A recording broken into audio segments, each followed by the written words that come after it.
Bonjour à tous, bienvenue sur ma chaîne YouTube. On se retrouve aujourd'hui pour une nouvelle vidéo où je vais vous présenter tous mes achats du mois.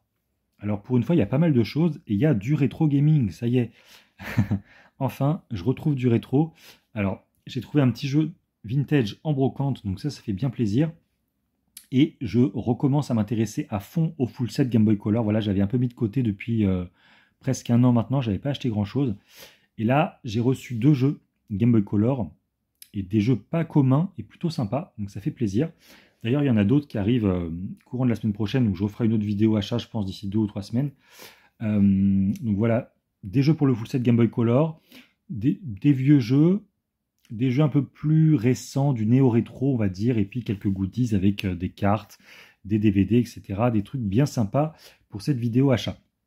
Donc on va commencer par ce qui vous intéresse le plus, à savoir les jeux rétro.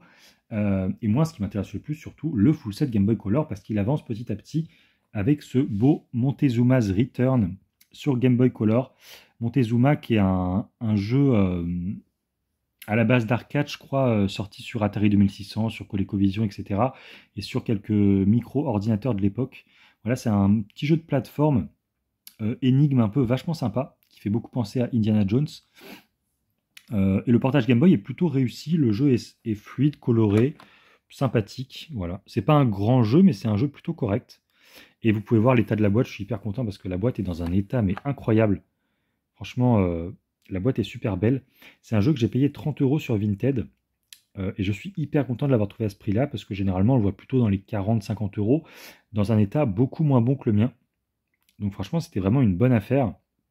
Et c'est une très jolie pièce qui rentre pour le full set Game Boy Color. Voilà, étant fan de l'Atari en plus, bah, ça fait une superbe pièce. Autre très belle pièce, et là je suis content parce que c'est probablement mon jeu préféré de la Game Boy Color. Alors peut-être pas, je vous ferai un top 10 des meilleurs jeux Game Boy Color à mon sens dans les prochaines semaines. Mais celui-là, c'était vraiment le jeu Game Boy Color que je voulais le plus. Le Pokémon Pinball. Alors ce jeu, j'ai tellement de souvenirs. C'est probablement le jeu Game Boy Color qui me rappelle le plus de souvenirs en fait. Voilà. Je le prenais tout le temps dans mes voyages, j'essayais tout le temps de faire le meilleur score. C'est vraiment un jeu de scoring pur et dur, le jeu de flipper est trop bien, la physique de la balle est parfaite. Le fait de pouvoir collectionner les Pokémon et les capturer, ça ajoute vraiment un plus dans le jeu de flipper. Les musiques sont top, les tableaux sont top. Le jeu est vraiment trop bien en fait. Il est fourni dans une grosse boîte comme ça parce que, vous savez, c'était les grosses cartouches assez épaisses. Le Rumble Game là qui permettait en fait de faire vibrer la cartouche. Bref, c'était trop bien en fait. Pour moi, c'est l'un des tout meilleurs jeux Pokémon et l'un des tout meilleurs jeux Game Boy Color. Et ce jeu, je l'ai payé 60 €. Alors pareil, l'état est top, hein. J'avais un peu peur de l'état parce que les photos n'étaient pas très représentatives. Il avait l'air en bon état, mais en fait, il est vraiment magnifique, hein. Il y a un petit enfoncement là sur le bas, mais sinon le reste est comme neuf. Franchement, je suis trop content. 60 €, c'est un super prix. Parce que c'est un jeu qu'on va plutôt tourner dans les 70-80 € dans un état beaucoup moins bon que le mien. Donc il est complet et tout, avec la cale. Franchement, je suis trop content d'avoir rentré ce jeu. C'était l'un des plus gros titres, on va dire, émotionnellement parlant, qui me manquait sur la Game Boy Color, quoi. Et là, bah, j'ai trop hâte de me le refaire en plus, parce que j'avais revendu ma cartouche quand j'étais plus jeune. Donc ça, c'est vraiment le prochain jeu que je vais me faire. Voilà. Bien content de mes deux petites rentrées Game Boy Color là qui font bien plaisir. Ensuite, on va continuer avec un truc insolite qui m'est arrivé. Alors, j'en revenais pas, franchement. J'avais commandé il y a quelques semaines, alors je vous l'avais présenté, le Halo sur Atari 2600, voilà, qui est un homebrew fait par Eddie Fries, qui est, je crois que c'était le développeur en chef de chez Microsoft ou un truc comme ça, qui bossait sur Halo, qui a développé son propre jeu. Donc c'est un homebrew, je l'avais acheté à un luxembourgeois sur eBay, et je reçois une lettre, et franchement ça m'a beaucoup touché, parce que je reçois une lettre comme ça, de la poste, tac, je l'ouvre, et je vois ce mot.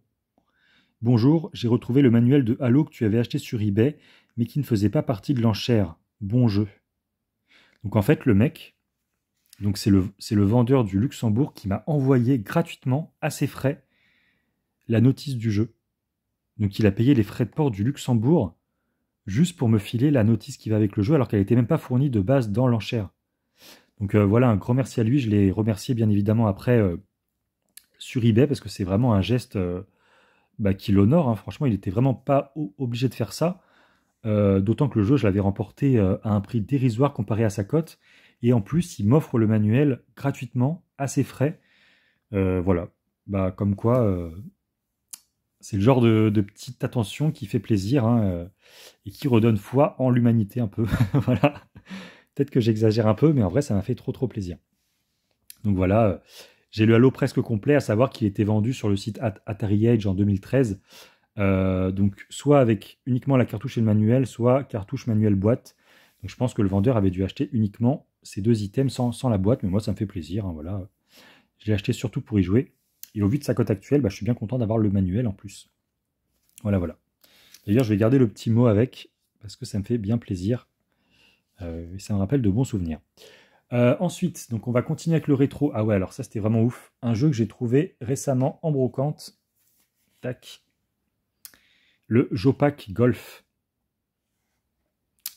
Alors, ça pour vous expliquer un peu, j'ai le full set Jopac.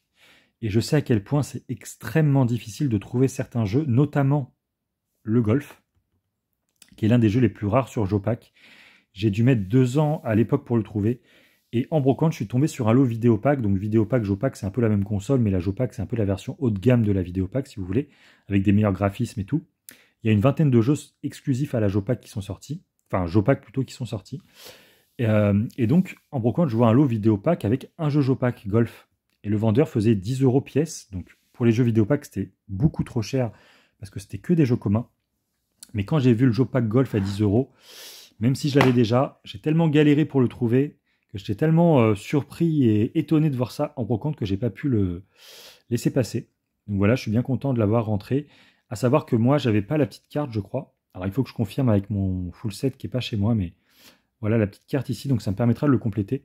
Et puis, bah voilà, j'ai des collègues qui sont intéressés par ce genre de jeux qui sont extrêmement difficiles à trouver, donc je pense qu'ils seront contents de le rentrer dans leur collection. Alors, une belle petite trouvaille pour la reprise des brocantes, ça fait bien plaisir. Ensuite, autre trouvaille aussi que j'ai faite en brocante, comme ça on va finir avec les brocantes. Bon, il n'y a pas grand-chose, hein. Des petites cartes Digimon. Alors moi, je suis un grand fan de Digimon, presque autant que Pokémon. J'aime beaucoup l'animé.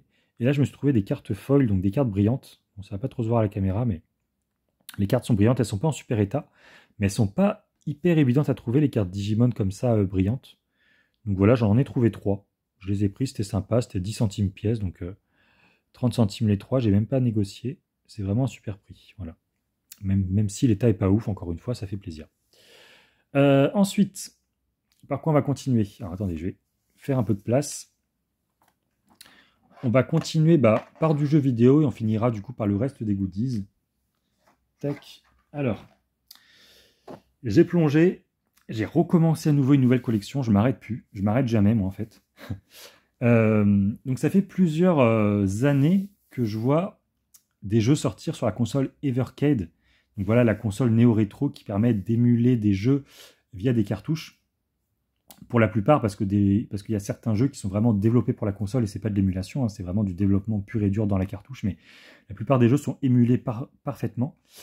Et voilà, j'ai vu une vidéo dessus d'un youtubeur français, alors je ne sais plus lequel, depuis j'en ai vu plusieurs, qui vantait un peu les mérites de cette console. Et donc j'ai demandé à mon anniversaire. Sauf que mon anniversaire, c'est au mois d'avril. Et entre-temps, j'ai vu qu'il y avait des promos sur Just for Game sur les jeux Evercade, donc j'en ai profité. Je me suis pris quelques jeux, à commencer par le Technos Arcade 1. Donc Technos, c'est tout simplement le développeur qui est connu pour les jeux Double Dragon. Et là, il y a la compilation avec plusieurs jeux, dont Double Dragon 2 sur arcade et Double Dragon 3 sur arcade aussi.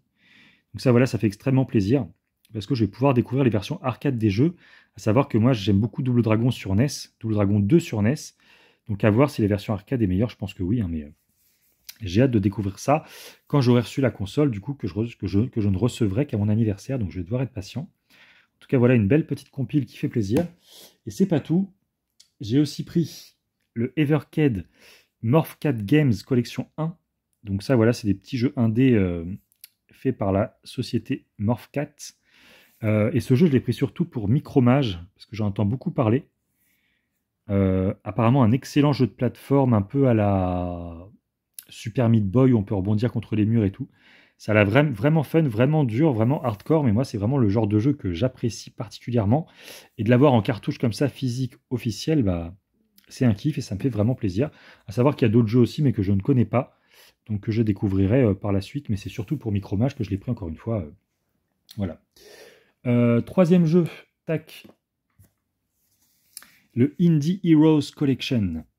Alors ce jeu, pareil, j'ai surtout pris pour Twin Dragons, pardon. Donc un jeu, je crois, qui était sorti en 2015 ou en 2016, si je dis pas de bêtises, qui était développé sur la NES.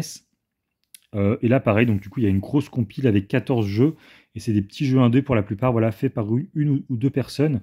Donc ça pourrait être intéressant de les découvrir, mais moi, ce qui m'intéresse surtout, évidemment, c'est le Twin Dragons, à jouer sur mon Evercade portable quand je l'aurai reçu, encore une fois. Hop. Et le quatrième et dernier jeu, et non des moindres, la compilation Demon Asteborg et Astebros. Voilà. Donc deux excellents jeux, donc un Metroidvania, on va dire, pour le premier, et l'autre c'est plutôt, comment dire, c'est plutôt un jeu de, merde, comment ça s'appelle déjà? Un roguelite, voilà. Donc voilà, deux jeux d'action plateforme, plutôt classique pour le Demon of Asteborg et plutôt roguelite pour le Astebros. Donc Demon of Asteborg, je le connais parce qu'on m'a prêté la version Mega Drive d'ailleurs qu'il faut que je rende. Voilà, un super jeu, vraiment dur, vraiment hardcore et vraiment long pour le coup. Mais moi j'aime beaucoup les Metroidvania, donc voilà, j'ai vraiment hâte de me le refaire sur Evercade dans mon lit en format portable. Ça va être bien sympa. Et le Astebros, du coup, que je vais découvrir. Donc voilà, c'est vraiment des jeux qui sont extrêmement peu chers. On les trouve en gros entre 15 et 20 euros. Moi, là, je les ai eus sur le site Just for Game pour 17 euros. Il y avait une petite promo. Donc voilà, ça fait bien plaisir. Évidemment, j'en ai commandé d'autres pour mon anniversaire. Donc il y en aura d'autres qui vont suivre dans les prochaines vidéos achats et retours, etc. En tout cas, voilà, ça fait bien plaisir, cette petite console. Et donc, on va finir par les derniers objets. Alors, ça, bon, je suis pas sûr que ça intéresse grand monde, donc c'est pour ça que je les ai mis à la fin. Je me suis acheté les nouveaux coffrets Pokémon, enfin, petite boîte Pokémon comme ça, destinée de Paldea, qui est une série Pokémon que j'aime beaucoup. Voilà, le retour des Shiny et tout, les cartes sont vraiment sublimissimes. Moi, c'est ma série préférée, en fait, sur Écarlate Violet. Donc voilà, j'ai acheté deux petits paquets que je vais m'ouvrir, en espérant trouver le Dracofeu Shiny et autres beautés, comme le Mew, alternative ou le Gardevoir, voilà, on ne sait jamais. Des cartes extrêmement rares, mais qui peuvent tomber avec un peu de chance. Et enfin, tac, je me suis acheté deux coffrets DVD. Alors ça, j'en achète jamais, mais c'était vraiment uniquement pour la déco, parce que, vous le voyez, tac, j'aime beaucoup les kaiju, les monstres japonais ici, là. Tac. Et pour décorer, j'ai trouvé des coffrets DVD de Godzilla absolument magnifiques, qui reprennent en fait l'affiche des films sortis au Japon, donc du coup traduit ici en version française. Vous voyez, l'artwork de la boîte est juste sublime, et ça dans la vitrine, ça va faire trop beau. Donc le Godzilla contre King Ghidorah, donc qui comprend deux films en fait, hein, voilà. Hop. Et surtout, le Godzilla et Mothra. Donc celui-là, c'est vraiment l'un de mes films préférés de Godzilla, contre Mothra. Tac, et Godzilla contre Mégalon, voilà, donc deux beaux DVD que je ne vais pas regarder, hein, qui vont uniquement servir de déco pour mes petites figurines. Voilà, voilà. Donc j'espère que ça vous aura plu. Je suis très content en tout cas d'avoir rentré du rétro dans ce retour, ça fait toujours plaisir. Et la semaine prochaine, je pense qu'on va se retrouver pour le gros top 10 des meilleurs jeux Game Boy Color. Donc je vous spoil un peu, hein, celui-là il sera dedans. Voilà. En attendant, je vous fais des bisous, puis je vous dis à la prochaine. Salut à tous.